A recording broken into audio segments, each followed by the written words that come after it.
সব থেকে ছোট্ট সাইজের পিৎজা তৈরি করছি তোমাদের জন্য। এখন আমার এই ছোট্ট মাটির রান্নাঘরে ছোট ছোট হাঁড়ি পাতিলে আগুনের চুলায় একদম হোমমেড পিৎজা।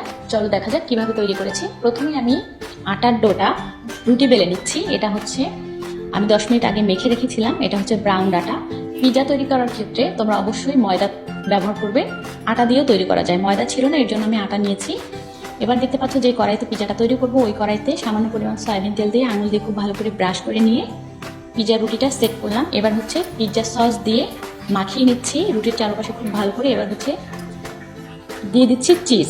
খুব ভালো করে আমি চিজ চারপাশে একদম সাজিয়ে দিয়ে দিয়েছি। এবার দিয়ে দিচ্ছি চিকেন। তৈরি করছি তোমাদের জন্য পিচ্চি সাইজের চিকেন পিৎজা। এখন পেঁয়াজ সাজিয়ে দিলাম, এরপরে দিয়ে দিচ্ছি ব্ল্যাক অলিভ, এখন দিয়ে দেব গ্রিন চিলি। তো পিৎজা তৈরি করার জন্য যা যা প্রয়োজন সবকিছু দিয়ে খুব ভালো করে সাজানো হয়ে গিয়েছে। এবার পিৎজাটা যেভাবে হচ্ছে গিয়ে তৈরি করব সেটা হচ্ছে, প্রথমে একটি পাতিলে আমি পানি নিয়ে নেব। দেখতে পাচ্ছ আমি একটা পাতিলে পানি ঢেলে দিলাম। এবার হচ্ছে পিৎজাটা এই পানির উপরে আমি বয়েল করব। এবার ঢেকে দেব 20 থেকে 30 মিনিটের জন্য।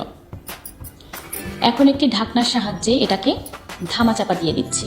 তোমরা দেখতেই পাচ্ছ 30 মিনিটের জন্য ধামাচাপা দিয়ে দিলাম পিৎজাটাকে। খুব ভালো করে এখন সেদ্ধ হয়ে যাবে। এটার বাষ্পটা চারপাশ থেকে কম বের হতে পারবে ঢেকে দেওয়ার কারণে। তোমরা চাইলেই খুব ইজিভাবে এইভাবে পিৎজা তৈরি করতে পারো বাসায়।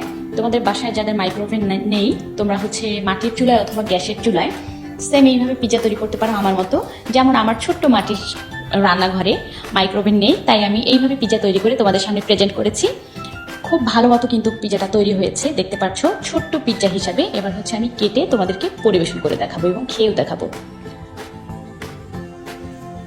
পিস পিস করে ফেলেছি। এবার দেখো কত সুন্দর লাগছে দেখতে, একদম পারফেক্ট পিৎজা। দোকানের পিৎজার থেকে কোনো অংশে কিন্তু খেতে খারাপ হয়নি। আমার ভিডিও তোমরা অবশ্যই দেখবে, এরকম সুন্দর সুন্দর মজার মজার ভিডিও তোমরা পেয়ে যাবে আমার পেজে, ইউটিউব চ্যানেলে। অবশ্যই তোমরা চোখ রাখবে, সাথে থাকবে। ধন্যবাদ।